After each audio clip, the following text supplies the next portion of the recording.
Ei pessoal, hoje à noite vamos fazer uma viagem diferente. Nada de monstros embaixo da cama ou zumbis no armário. O que vamos encarar agora é bem mais profundo. E pessoal, imagine que você está sozinho numa sala branca que parece não ter fim. O silêncio é tão denso que dá para ouvir o som do seu próprio pensamento. A porta atrás de você acabou de se fechar, sozinha, sem aviso, trancada, não tem volta. E no fundo do corredor, uma luz. Calma, não corre ainda. Você não sabe o que tem lá, mas tem alguém chamando o seu nome. Sim, o seu nome mesmo.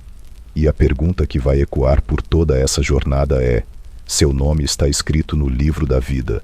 Lembre-se, não importa onde você esteja, o que esteja fazendo, ou qual seja a situação, sempre se lembre de Deus, porque Ele está sempre te observando e te protegendo em qualquer situação.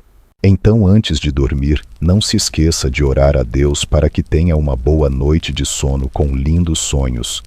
Curta o vídeo e inscreva-se no canal se você realmente gosta do que estou fazendo aqui.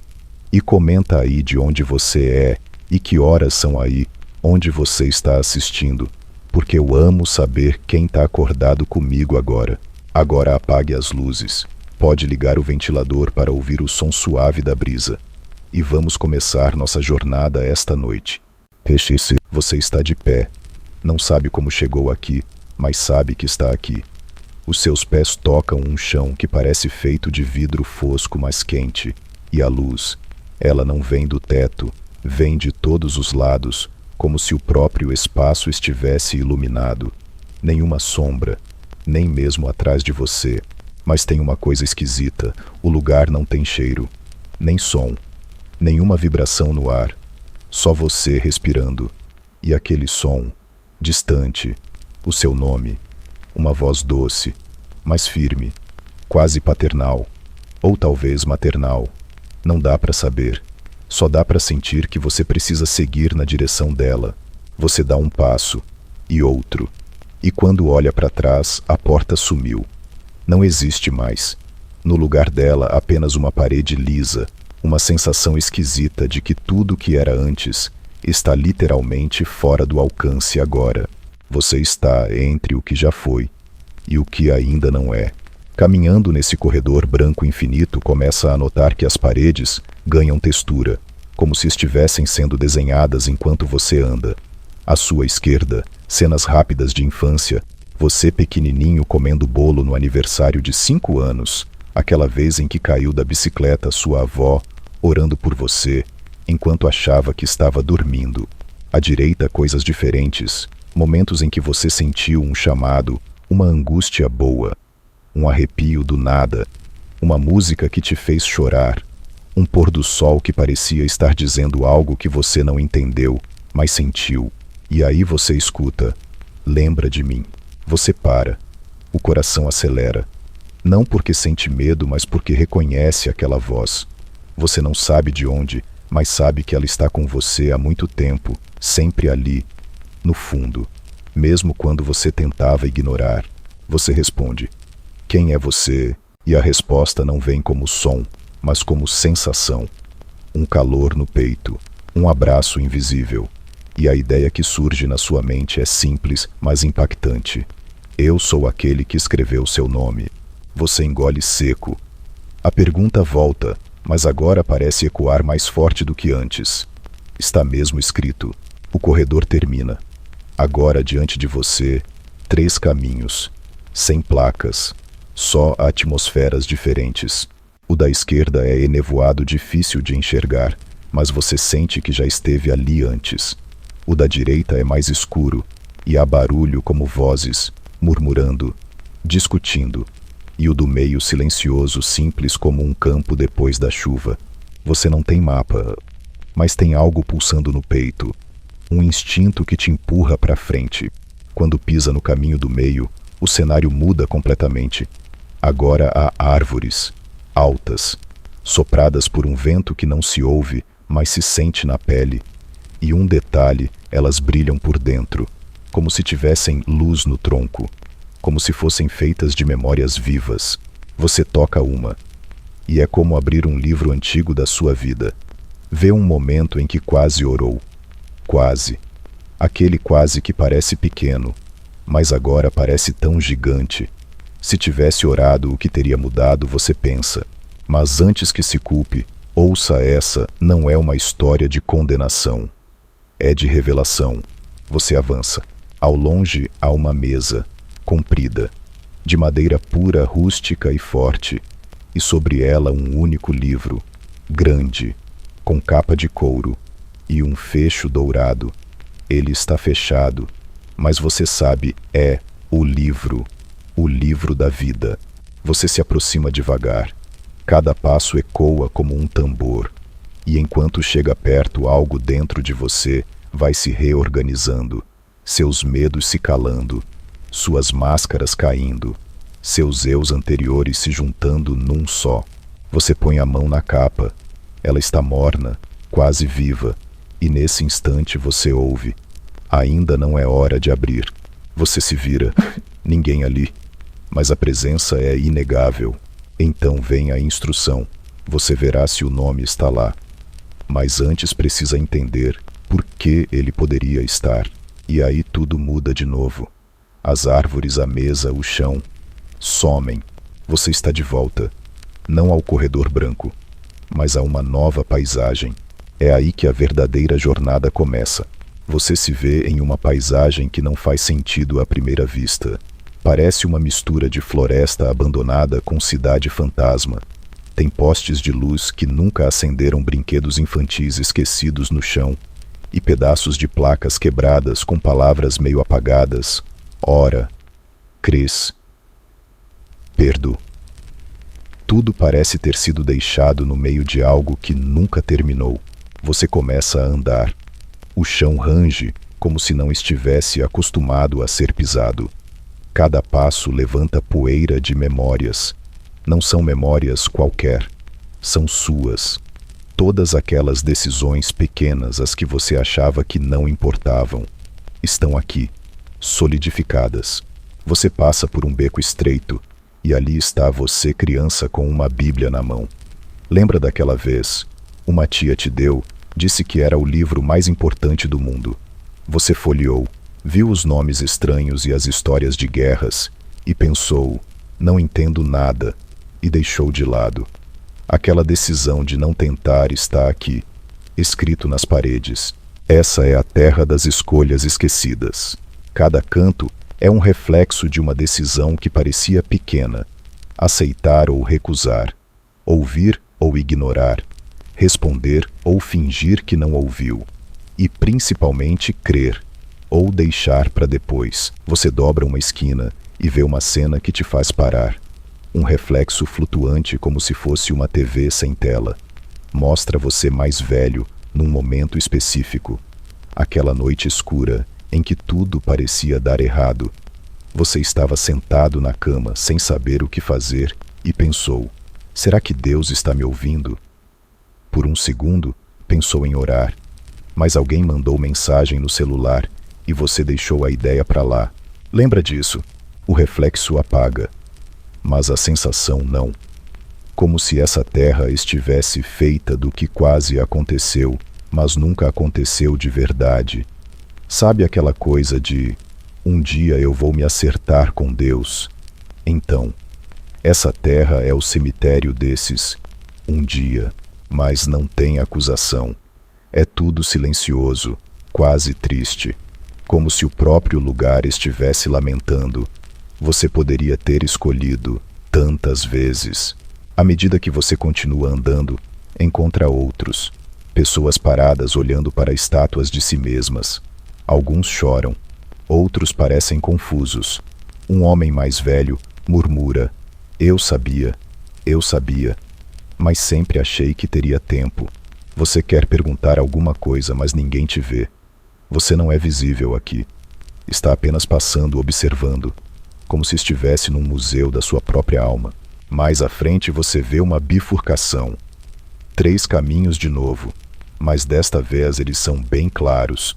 Um é largo, pavimentado com placas dizendo, você é suficiente, siga seu coração. Não existe verdade absoluta. e tem música, e palmas, muitas palmas.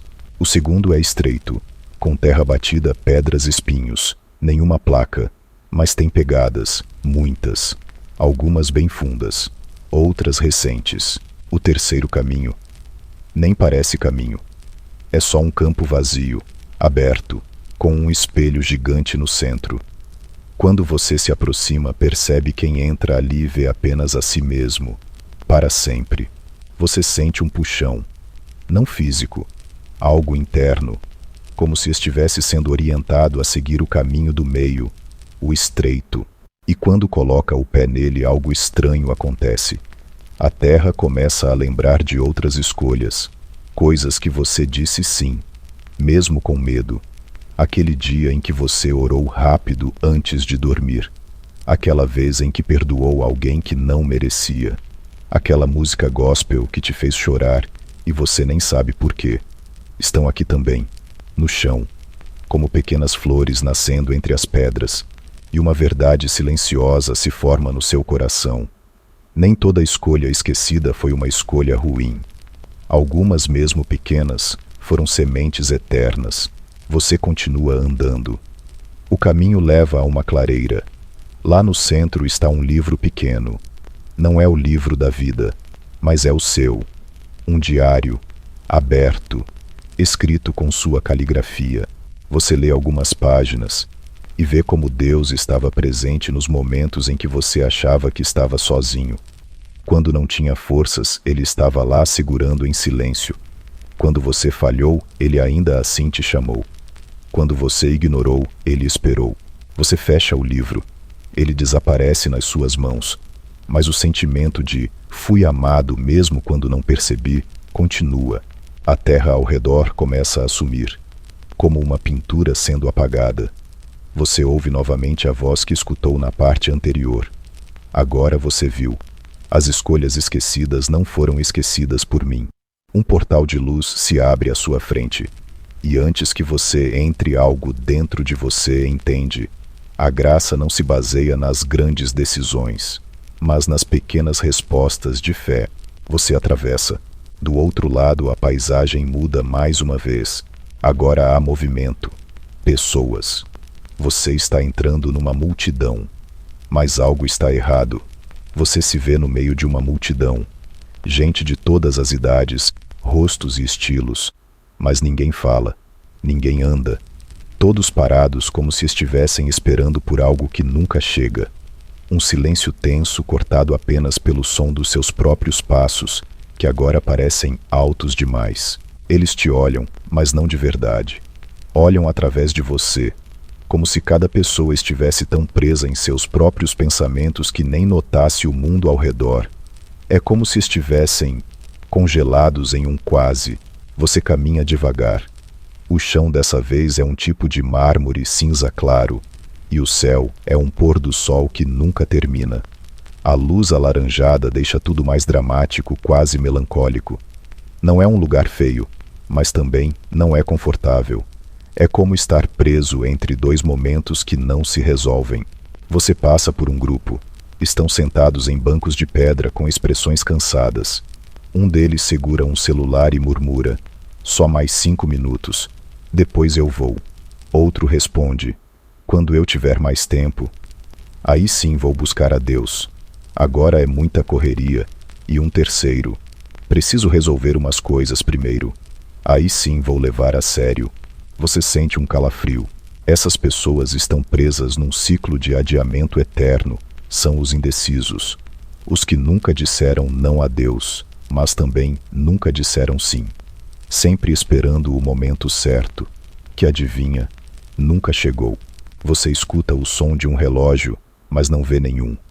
É como se o tempo aqui existisse apenas como lembrança, uma sensação constante de atraso. A multidão se move lentamente como em câmera lenta. Alguns olham para o céu, outros para o chão, mas ninguém olha para frente. Você se pergunta: o que está todo mundo esperando? E então percebe estão esperando o fim da dúvida. O momento em que vão sentir vontade, ou ter uma certeza absoluta, ou ser tocados por um raio do céu. Mas esse momento nunca chega, porque fé não vem com garantia de 100%. É passo no escuro mesmo, e quem fica esperando total clareza antes de agir, nunca sai do lugar. Você continua andando. O cheiro é estranho, um misto de flores murchas e perfume vencido. Coisas que já foram vivas, já foram novas, agora são memórias de decisões que nunca amadureceram. De repente você vê um tipo de palco, e nele uma mulher bem vestida com uma Bíblia em mãos. Ela fala animadamente como se estivesse dando um discurso motivacional. As pessoas aplaudem, mas não saem do lugar. Você se aproxima curioso. Ela diz: "Hoje é o dia da sua escolha. Amém." E todos respondem: "Amém." Mas nada acontece. Ela repete como um loop: "Hoje é o dia da sua escolha. Amém, amém." E de novo. E de novo. Você sente que já viu esse cenário antes. Talvez em um culto que você foi ou num vídeo no YouTube. Aquele momento que parece importante, mas que passa, e você volta para a rotina como se nada tivesse acontecido. Essa é a multidão que nunca dorme. Porque dormir seria aceitar, e aceitar exige parar de adiar. Você se afasta com o coração apertado. Essas pessoas estão cansadas, não de viver, mas de não decidir, e você entende que existe um perigo real em não rejeitar, mas também não abraçar, ficar no morno esperando um empurrão divino que na verdade já veio, só que foi ignorado. Você escuta a voz novamente, aquela que te guia. Eles me ouviram, mas escolheram esperar mais um pouco. Você olha para trás e vê que a multidão começou a te seguir. Não todos, alguns, poucos. Um homem com olhos tristes, uma mulher com o rosto marcado pela dúvida, uma criança que parece ter entendido algo que os adultos esqueceram. Você não diz nada, só caminha. O céu começa a escurecer, não como uma noite, mas como o fechar de cortinas num teatro. O chão some, as pessoas desaparecem, e você está de novo só. Mas desta vez, algo pulsa no ar. Uma vida diferente. Um cheiro fresco como terra molhada depois da chuva. Você vê à frente um portão entreaberto, uma brisa suave sopra dali, e então você escuta música, não com ouvidos, com a alma, uma melodia que parece vir do início de tudo. Ao atravessar o portão você entra em um lugar tão verde, tão vivo que dói nos olhos. Um jardim, e uma voz sussurra com ternura: "Aqui começou o primeiro chamado." Você dá mais um passo. Bem-vindo ao jardim. Você está no jardim agora. E olha, ele não é como aquele da escola dominical com Eva segurando uma maçã e uma cobra animada dando risadinha. Não. Aqui tudo é intenso. As cores parecem saturadas. O verde é tão verde que parece quase azul em alguns cantos. As flores não só têm cheiro, elas contam histórias. E as árvores? Meu Deus, as árvores! Algumas têm troncos tão grossos que pareceriam prédios se estivessem numa cidade. Outras são pequenas, mas o brilho das folhas dá a sensação de que elas respiram. O ar é denso, não de peso, mas de presença. Você sente como se o próprio ambiente estivesse te observando e aprovando a sua presença. E no fundo, você sabe, esse é o lugar onde tudo começou. Onde Deus colocou o homem pela primeira vez, onde o som dele andando ao entardecer ecoava entre as folhas. Você pisa com cuidado, sente a terra macia sob os pés, e ao longe vê dois seres. Estão nus, mas a nudez deles não é como a que a gente conhece. Não tem vergonha nem malícia, é pureza. Eles são Adão e Eva, não precisam de apresentações. Você apenas sabe. Eles andam juntos rindo de algo. De repente Eva para e olha diretamente para você. Um olhar tão profundo que parece que atravessa suas memórias, seus medos, sua fé mal resolvida. E então ela diz: "Você está aqui para ver o que foi perdido." Você apenas acena com a cabeça. Ela aponta para o centro do jardim. Lá, duas árvores. Uma delas brilha com uma luz dourada que pulsa quase como um coração. A outra, Parece normal à primeira vista, mas ao olhar mais de perto, você percebe que sua sombra se estende mais do que o normal, como se estivesse tentando cobrir todo o jardim. Você se aproxima devagar. Um som grave vibra no chão. É como se o próprio solo estivesse lembrando aqui, uma decisão mudou tudo. De repente a cena muda. Você está vendo a história se desenrolar diante dos seus olhos, não como num filme. Você sente tudo como se estivesse vivendo ao lado deles. A voz da serpente suave e sedutora esperta ecoa entre as folhas. Não é feia, nem assustadora. Muito pelo contrário, é convincente, moderninha. Ela faz perguntas tipo: mas será que Deus realmente disse? E é aí que você entende o verdadeiro veneno. Não estava no fruto. Estava na dúvida, na manipulação da verdade, no "não é bem assim". Eva hesita. Adão está ao lado em silêncio. O fruto é comido. O mundo muda. Você sente como uma quebra de algo sagrado, como quando um copo de cristal trinca mesmo que ainda esteja inteiro, ele nunca mais será o mesmo. O jardim murcha, não todo, mas uma tristeza sutil passa pelo ambiente como um suspiro de decepção. Adão e Eva correm, tentam se cobrir. Pela primeira vez eles sentem vergonha, medo, culpa. E então, Deus aparece. Você não vê um rosto, nem ouve uma voz alta. É mais como um som que se espalha por tudo, como o trovão silencioso do coração que sabe que está errado. Ele chama: Adão, onde estás? Você sente isso como se fosse contigo. Deus não está perguntando onde Adão está fisicamente. Ele sabe.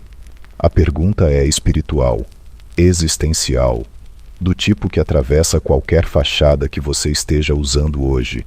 E você se pergunta: e se fosse comigo, se Deus perguntasse onde você está, eu saberia responder. A cena continua. A expulsão, a dor, a distância. Adão e Eva choram. Você também. Mas então algo inesperado acontece. Uma luz suave aparece envolvendo as árvores.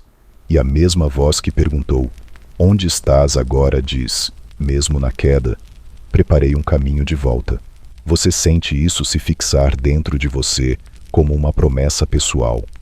Mesmo na falha mais antiga da humanidade, Deus já tinha preparado redenção. Desde o começo ele sabia que o amor precisaria se sacrificar. A cena se dissolve lentamente.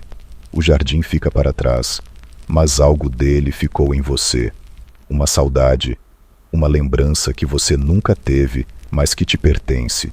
O desejo de voltar para aquilo que era perfeito, puro, inteiro. Você caminha por uma trilha que se forma sob seus pés. O céu começa a clarear novamente.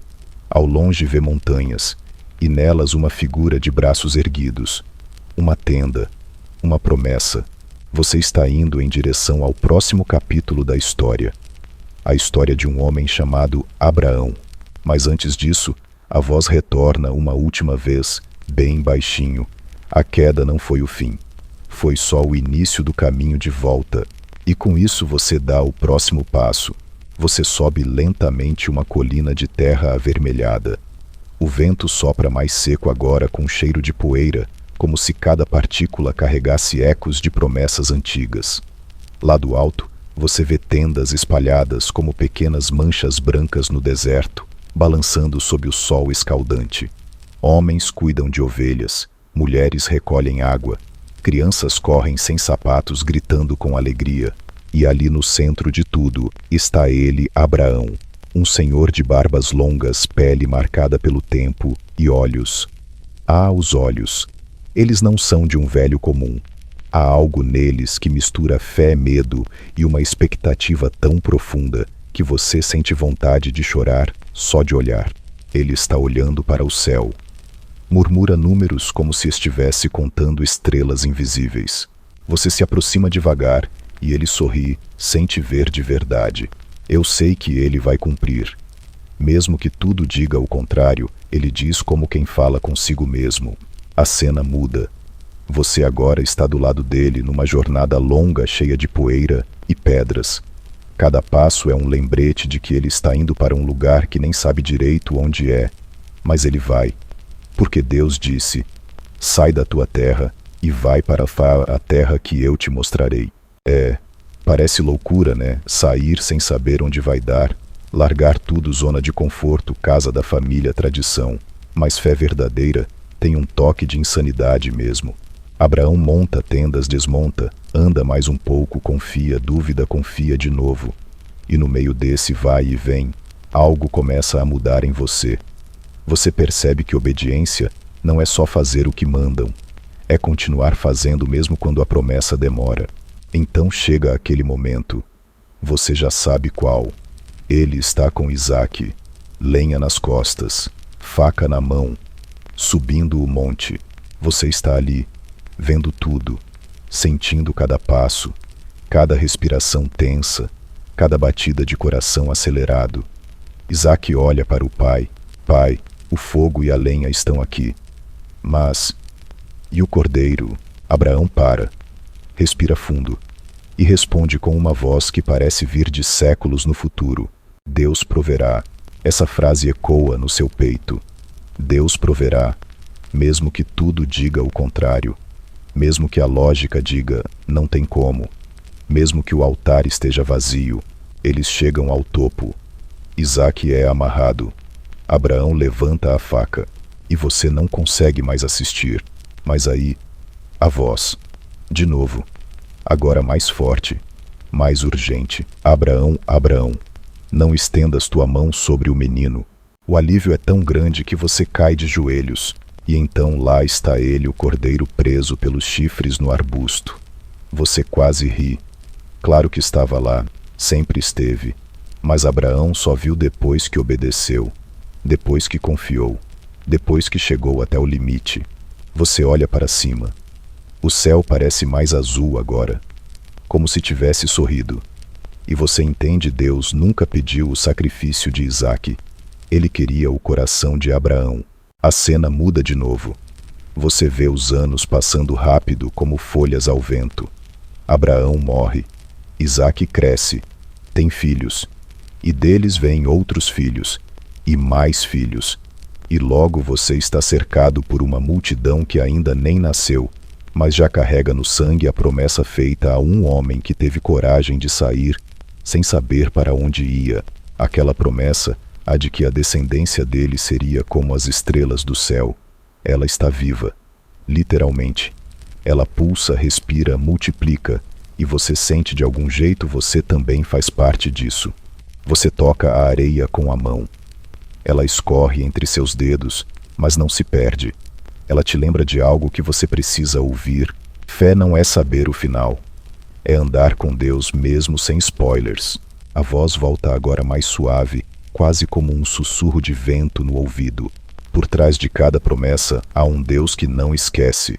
Você se levanta, respira fundo e vê ao longe uma figura com uma túnica colorida cercado de irmãos que não parecem muito amigáveis. O cenário muda mais uma vez. Bem-vindo ao Egito. A história agora é sobre sonhos e traições. Você sente a mudança no ar antes mesmo de ver o novo cenário. O calor seco do deserto dá lugar a um vento mais úmido, mais pesado. Você ouve água, muita água, um rio largo e majestoso com palmeiras ao redor e barcos flutuando lentamente. O céu parece um véu dourado sobre tudo. Você chegou ao Egito. Mas calma.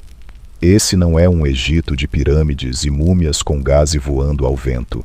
Esse é o Egito de José, aquele do manto colorido, lembra, aquele que foi vendido pelos próprios irmãos porque, né, inveja, um clássico. Você o vê ainda jovem, um garoto com um brilho nos olhos, andando entre os irmãos, sem nem perceber o olhar de ranço que eles lançam quando ele passa. Ele é o queridinho do pai, e não faz a menor questão de esconder. José é o tipo que fala demais, principalmente sobre os próprios sonhos. E vamos combinar, dizer para seus irmãos que um dia eles vão se curvar diante de você não é exatamente uma jogada diplomática. A cena muda rápido, e de repente você está diante de um poço seco. José grita lá de dentro, implorando para sair. Os irmãos discutem. Alguns querem deixá-lo ali para morrer. Outros dizem: vamos vender ele, pelo menos a gente ganha alguma coisa. E no fim, é o que fazem: vendê-lo, como se fosse mercadoria. Um irmão, um sangue, um sonho jogado num saco e levado embora por mercadores. Você acompanha o trajeto. José vai parar em uma casa egípcia como escravo, mas mesmo como escravo, ele prospera. A bênção de Deus o persegue. Tipo GPS, ativado no modo fé, o dono da casa percebe e o promove. Tudo vai bem, até que, claro, vem o drama. A esposa do patrão dá em cima dele. José recusa. Ela mente. Ele é preso. E aí você pensa, sério, Deus, ele faz tudo certo e acaba na cadeia. Pois é. Às vezes ser fiel não significa evitar o sofrimento. Significa suportar ele com propósito.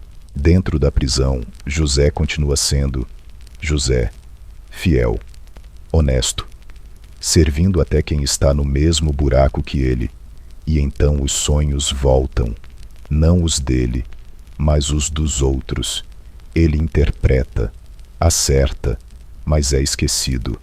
De novo, você vê os anos passando. José esperando, confiando, crescendo por dentro, até que, um dia o faraó sonha, e ninguém consegue entender. Aí alguém lembra: ah, tem um cara na prisão que sabe interpretar sonhos, e pronto, José é chamado. Você acompanha esse momento como se fosse um reality show. A tensão, a expectativa, mas José calmo. Sabe por quê? A interpretação dos sonhos pertence a Deus, ele diz. Ele escuta o sonho. 7 vacas gordas, 7 vacas magras, 7 espigas boas, 7 espigas secas. Ele entende e dá o plano economizar nos anos bons para sobreviver nos anos ruins. Faraó o olha por um tempo que parece eterno. E aí, bum! José é promovido ao segundo homem mais poderoso do Egito, de preso a governador. Tipo, como assim? Você quase esquece que isso ainda não é o final. Porque o verdadeiro plot twist vem quando os irmãos aparecem.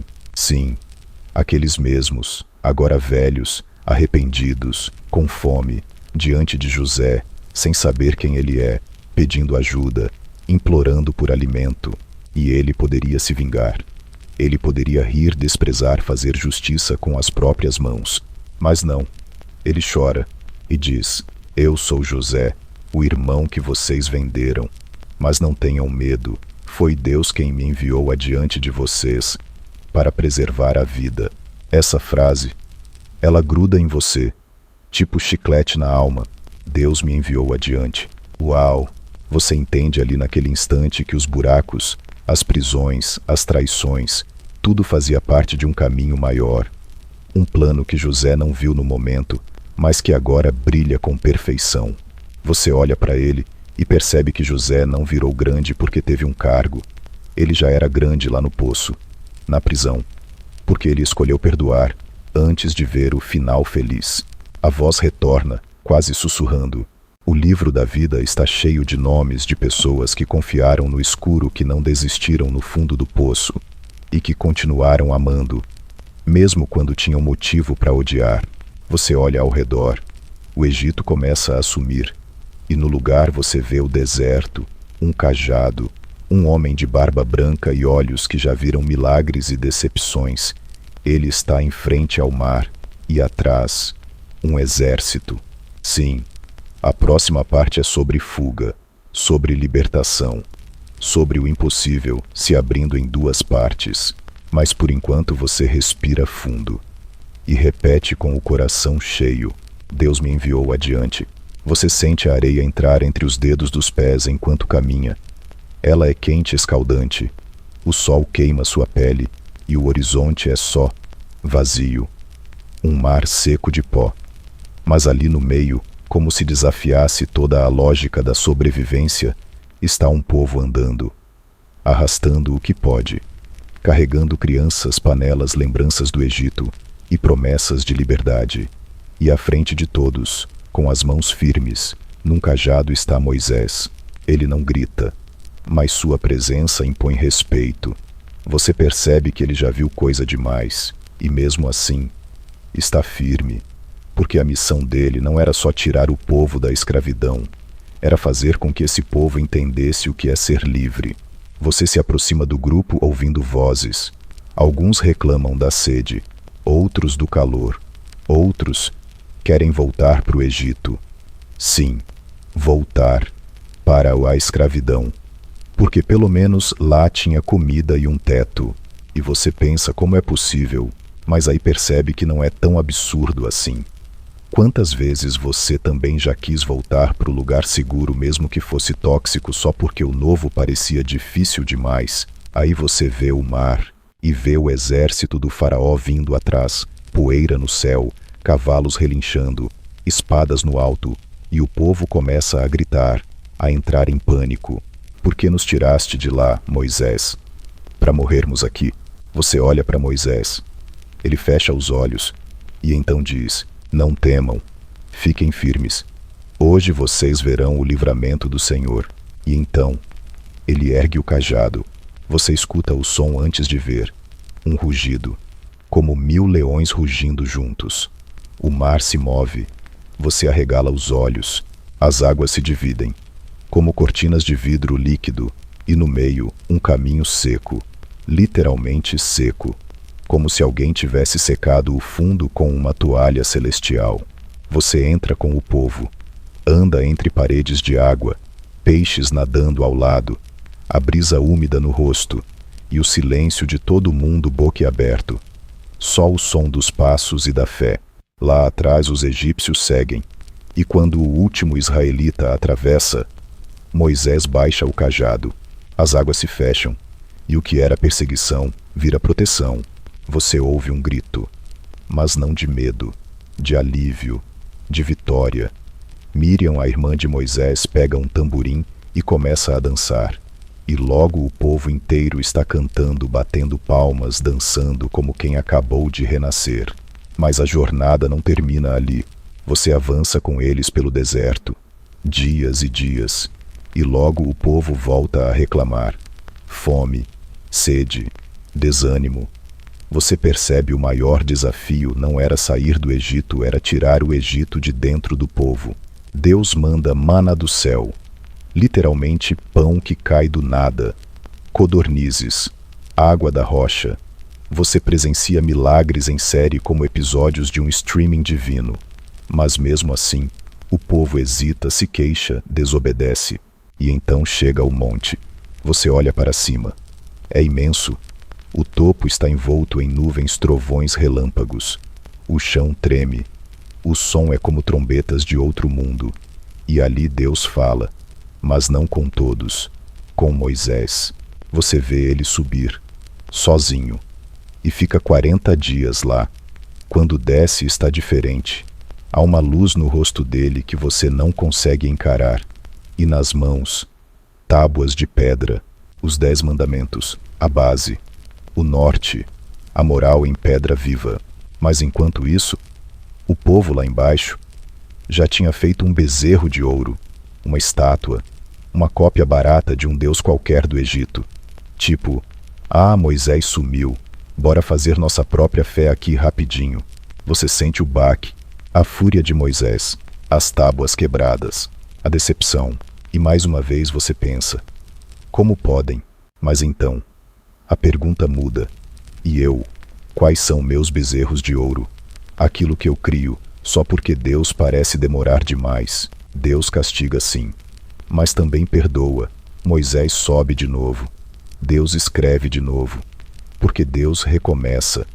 Mesmo quando a gente erra de novo, e de novo, você termina essa parte da jornada suado, cansado, com os pés doendo, mas com o coração aceso. Porque se Deus teve paciência com esse povo, Ele pode ter paciência com você também. A voz suave, como sempre, sussurra, enquanto o vento do deserto passa. O livro da vida não se apaga com areia. Ele se escreve com fidelidade, uma página de cada vez. Ao longe você vê tendas armadas, uma cidadezinha crescendo, gente se preparando para conquistar uma terra, e então entende a promessa ainda está em andamento. O sol ainda brilha, mas algo no ar mudou. Agora você sente antecipação. O deserto parece respirar fundo. Depois de anos andando em círculos carregando promessas nas costas e poeira nos pés, o povo está à beira da terra prometida. Você está ali, olhando para o rio Jordão. Ele é largo, cheio ameaçador, mas do outro lado está o futuro, e à frente de tudo, um novo rosto, com olhos atentos, Josué, o sucessor de Moisés, mais jovem, mais direto, mas com o mesmo fogo nos ossos. Ele segura a arca da aliança com reverência e diz ao povo: santifiquem-se, porque amanhã o Senhor fará maravilhas entre vocês. Você sente um arrepio. Na manhã seguinte, os sacerdotes colocam os pés na água e ela se abre. Sim, de novo. Outro milagre aquático, mas desta vez sem Moisés, sem cajado. Só fé pura. O povo atravessa em terra seca mais uma vez. E assim como antes você caminha com eles, mas dessa vez com mais firmeza. Já não é só libertação, é conquista. Josué olha para você, para todos, e diz: escolham hoje a quem servirão. Mas eu e a minha casa serviremos ao Senhor. E é isso que marca o novo capítulo. Não é mais sobre sair do Egito, é sobre viver como povo de Deus, com identidade, com lei, com propósito. Só que conquistar a terra não é tão simples. Você vê as muralhas de Jericó, imensas, intransponíveis, e então Josué dá a ordem mais estranha possível: vamos marchar ao redor da cidade, em silêncio, uma vez por dia, por 6 dias, e no 7º, 7 voltas. E então, toquem as trombetas. Você pensa sério, isso vai funcionar, mas você marcha, em silêncio. A poeira sobe. O povo da cidade observa lá de cima confuso. No 7º dia, na última volta, os sacerdotes tocam as trombetas. O povo grita, e as muralhas caem, literalmente, pedra por pedra, como se Deus dissesse: não é na sua força, é na minha. Você vê o povo invadindo, celebrando, e sente aquela emoção de vitória.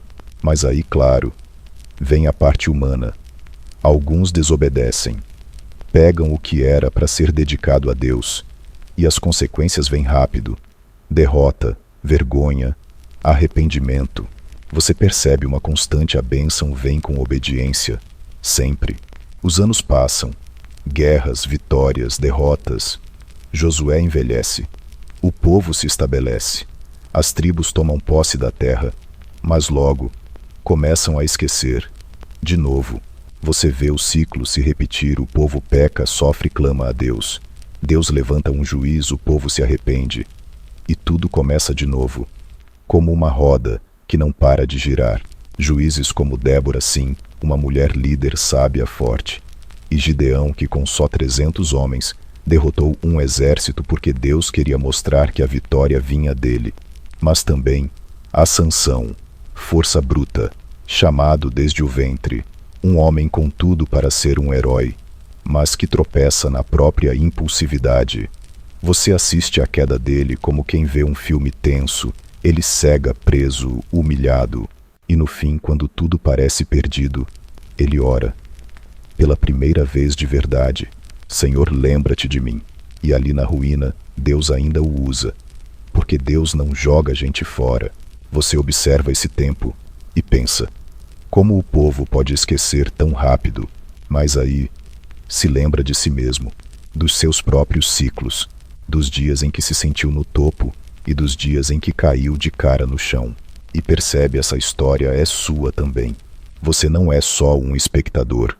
Você está dentro disso. A voz volta mais baixa agora. Um sussurro de lembrança. Mesmo quando o povo esquece, Deus continua lembrando. A noite cai devagar. Você vê as estrelas surgindo uma por uma. Elas te lembram de Abraão, de promessas antigas, de jornadas que pareciam impossíveis. E então, ao longe, vê uma mulher caminhando na escuridão, estrangeira, viúva, determinada. O nome dela é Ruth. E a história dela vai te mostrar que até nas tragédias, Deus está escrevendo algo lindo. A escuridão da noite agora é suave como um cobertor grosso e silencioso. Você ouve passos. Não são pesados como os de um guerreiro, nem firmes como os de um profeta. São passos leves, cuidadosos, de alguém que carrega mais do que malas, carrega perdas. Lá está ela, Ruth, caminhando pelo deserto com a sogra Noemi, voltando para Belém. Você observa o rosto dela, jovem, mas endurecido pela dor. Ruth perdeu o marido. Noemi perdeu o filho. Ambas perderam tudo, exceto uma a outra. E é aí que você vê o brilho no meio da cinza. Aonde fores irei. Teu povo será o meu povo. Teu Deus será o meu Deus. Essa declaração de Ruth bate como uma brisa quente na alma. Ela não escolhe o caminho mais fácil, escolhe a fidelidade. E isso muda tudo. Você chega com elas a Belém. A cidade está murmurando. É Noemi, aquela que partiu cheia e voltou vazia. Mas Ruth não escuta. Ela vai direto ao campo, trabalhar, pegar espigas caídas, sustentar a casa com o que puder. E lá ela chama a atenção de Boaz. Ah, Boaz, rico, justo, gentil. Um homem diferente da média. Ele pergunta quem é aquela mulher. Alguém diz, é Ruth, a moabita, a que voltou com Noemi. E você vê o olhar dele mudar. Não é só interesse, é respeito.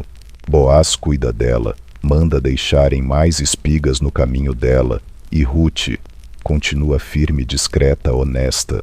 Noemi percebe e dá aquela ideia estratégica de sogra que já leu todos os livros de romance antes mesmo de serem escritos. Vai à eira, de noite, descobre os pés dele, espera ele notar.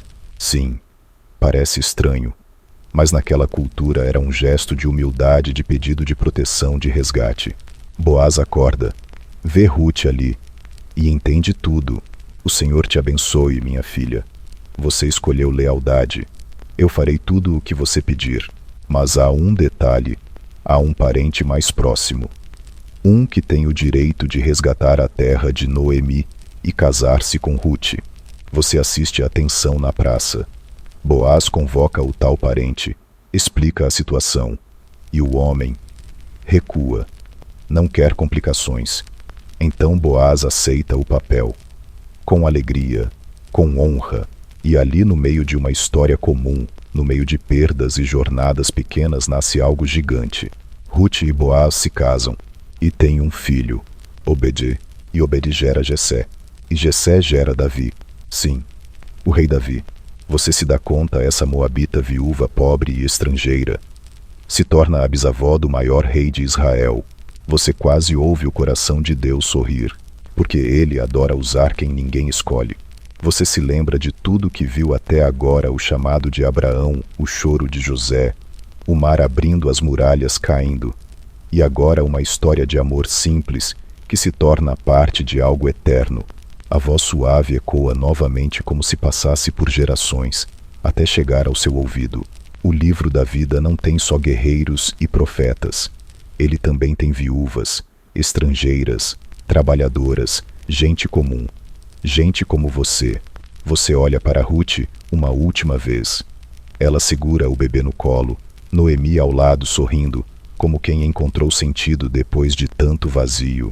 E então, o tempo acelera. Você vê um menino tocando harpa, um adolescente enfrentando um gigante, e depois, um rei. Mas não qualquer rei, Davi. E se a história de Ruth parecia calma, a de Davi é uma tempestade inteira. Mas antes de mergulhar nela, você respira fundo, porque vai precisar. Você está ali no campo ouvindo um som que mistura coragem e incerteza, o som da harpa de Davi. O jovem pastor que de longe não parece grande coisa. Menino magro, rosto cheio de sardas, olhar que parece estar sempre em outro lugar. Mas dentro dele, algo arde como fogo. Você o vê enfrentando o gigante Golias. Aquele filisteu enorme, armado até os dentes, zombando do exército de Israel, intimidando todos. O medo é palpável, e você percebe que ninguém quer ir para a guerra contra ele, Mas Davi, ele não vê tamanho, não vê armas, ele vê um desafio, ele vê o que Deus pode fazer. Você quase sente o suor na testa dele, o coração acelerado, a confiança crescendo. Ele pega 5 pedras lisas do riacho, sua funda. E quando Golias avança, Davi lança uma pedra certeira direto na testa do gigante. Golias cai. Você sente a poeira levantando, o silêncio se quebrando, e o povo explodindo em gritos de vitória. Você pensa, uau, que momento épico, né? Mas a história de Davi não é só vitória. Ele vira rei, ungido por Samuel. Mas no trono ele enfrenta inimigos de verdade, internos e externos. A inveja do rei Saul, as batalhas, as traições, os altos e baixos da fama. Você acompanha Davi escrevendo salmos, palavras que são como poesia sussurrada, direto no coração. Lá ele confessa suas fraquezas, seus medos, suas dores, mas também sua fé inabalável. Quando ele erra, erra feio. Pecados, adultério, assassinato disfarçado. Mas o que chama a atenção é a sua humildade para se arrepender. Você sente o peso da culpa, mas também o alívio do perdão. E você percebe ser escolhido por Deus não significa ser perfeito, significa ser verdadeiro, ser honesto sobre suas falhas e seguir em frente. No meio de tudo, Davi sonha com um templo para Deus, mas Deus lhe diz que será seu filho quem construirá. E então você vê o nascimento de Salomão. O menino que vai herdar mais do que um reino, vai herdar sabedoria. Você sente o cheiro da madeira e do incenso, ouve o murmúrio dos conselhos do rei, vê Salomão fazendo perguntas profundas. Quem é o verdadeiro juiz, ele pergunta. E quando 2 mulheres disputam um bebê, Salomão oferece cortar o bebê ao meio, um teste que revela a verdadeira mãe pelo amor. Você fica impressionado. Sabedoria, justiça, paz. Mas Salomão também tem suas sombras. Ele constrói o templo, uma maravilha arquitetônica, o centro da fé, mas também se perde em seus muitos casamentos e idolatrias. Você observa como a glória do reino começa a se fragmentar. Após a morte de Salomão, o reino divide-se em 2, Israel e Judá. Você sente a tensão crescer como uma nuvem escura. Profetas aparecem. Eles são a voz do que é certo quando tudo parece errado. Você vê Elias desafiando os profetas de Baal, no Monte Carmelo, fogo caindo do céu, mostrando que só um Deus é verdadeiro. Mas também vê o povo se afastando, o povo caindo em pecado, em injustiça. E você percebe que a história bíblica não é um conto de fadas. É uma história real, de gente real, de luta, erro, arrependimento. E você está ali, observando cada passo, cada tropeço, cada redenção. Porque no fim, a pergunta permanece. Seu nome está escrito no livro da vida. Você está ali, em meio ao povo dividido, sentindo a tensão que cresce como nuvem pesada prestes a desabar.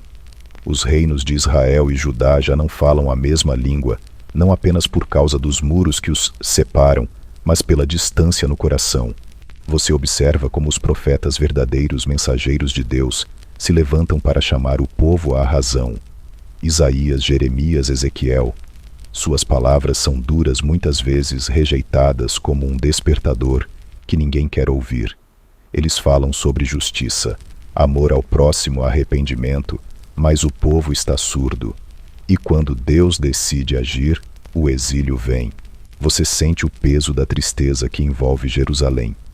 O templo, o coração espiritual do povo, é destruído. A esperança parece se apagar, e a nação é levada para longe, para Babilônia, um lugar estranho, onde o povo se sente perdido, esquecido. Mas mesmo no exílio, há sinais de vida. Você vê Daniel, um jovem que se mantém firme na fé mesmo diante do perigo. Ele se recusa a se contaminar com as tradições da Babilônia, e mesmo assim se destaca pela sabedoria. Você o vê orando 3 vezes ao dia com a coragem de quem sabe que Deus está com ele, mesmo dentro da cova dos leões. E você percebe algo poderoso. A fé verdadeira não depende do lugar onde você está, mas de onde está seu coração. Enquanto isso, Deus não abandona o povo. Ele envia profetas que falam sobre um futuro melhor, Um Messias que virá para salvar não só Israel, mas o mundo inteiro. Você sente a expectativa crescendo, uma esperança que brilha mesmo na escuridão. Quando o exílio termina, o povo volta para Jerusalém.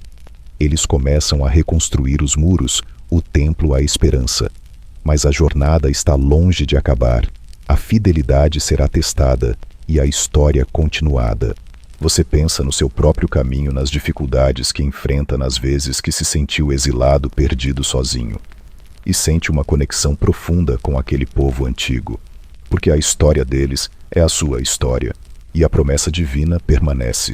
Seu nome está escrito no livro da vida.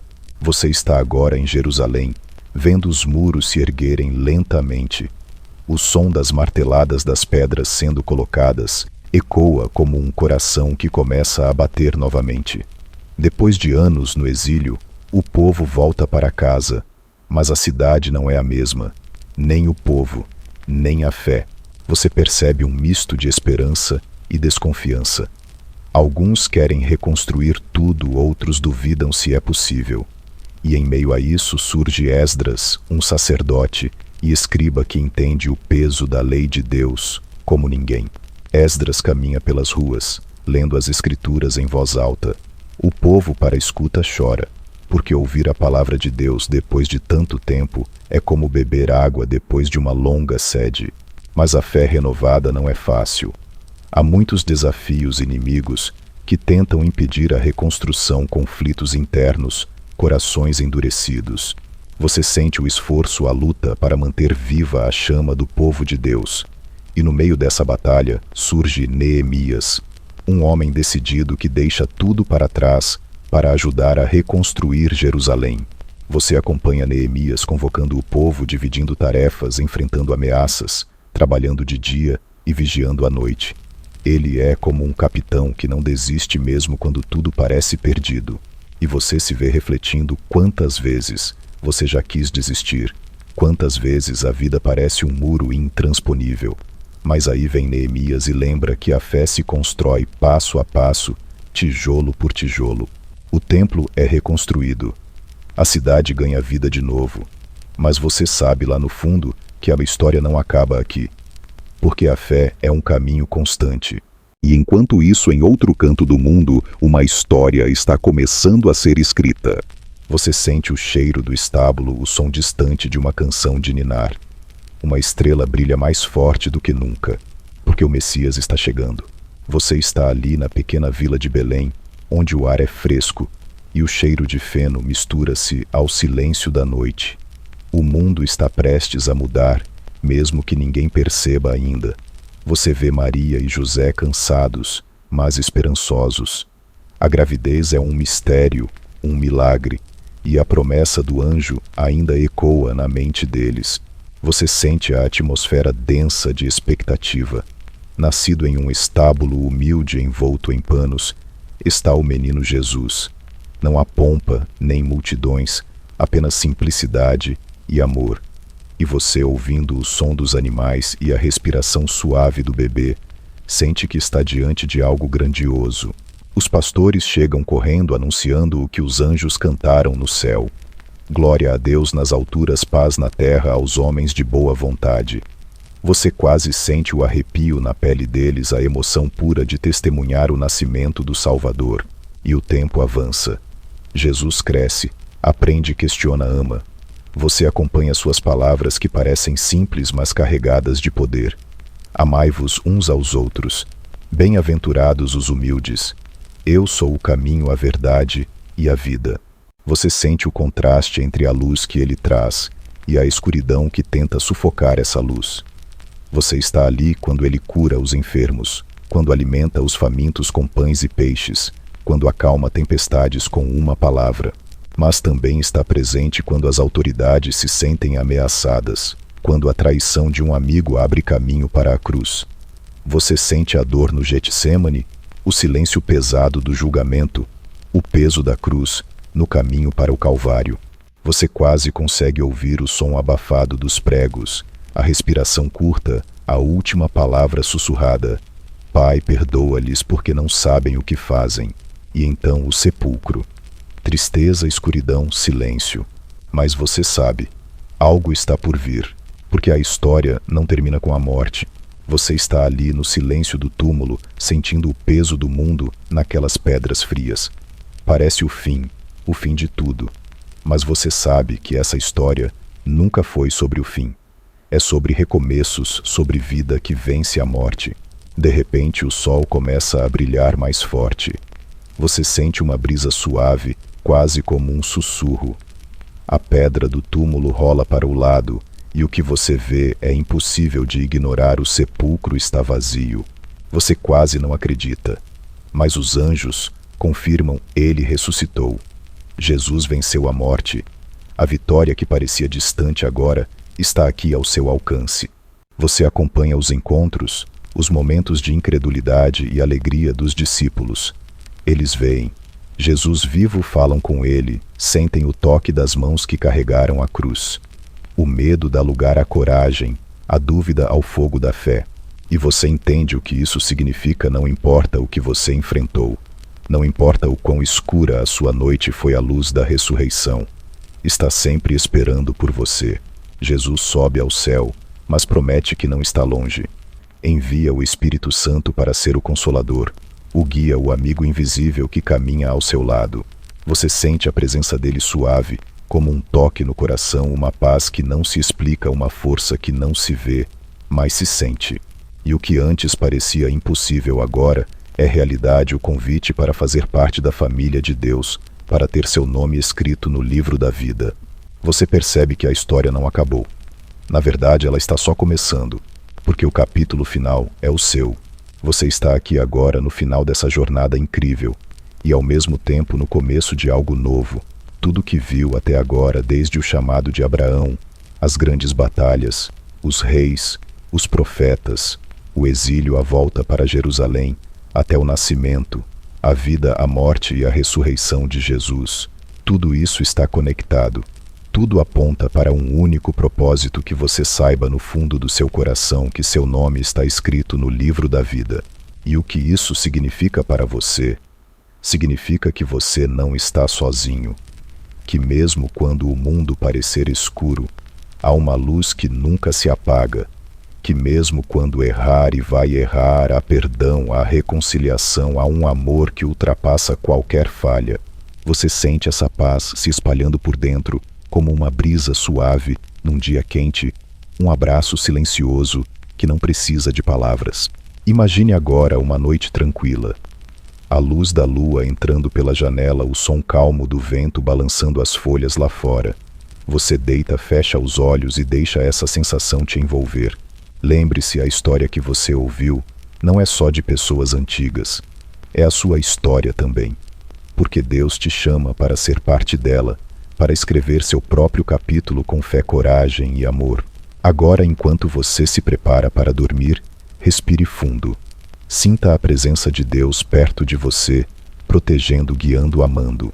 Você não precisa temer a noite, nem os sonhos ruins, porque há uma força maior cuidando de você. E enquanto o sono vem suave e tranquilo, deixe essa última lembrança ficar com você. O seu nome está escrito no livro da vida. E com essa certeza você pode descansar. Boa noite.